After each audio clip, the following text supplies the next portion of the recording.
nakabukit magpakailanman sa aking palad ang iyong pangalan. Malilimutan ba ng ina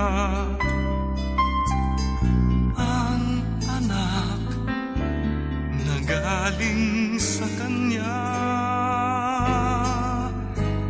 Sanggol sa kanyang sinapupunan, paano niyang matatalikdan?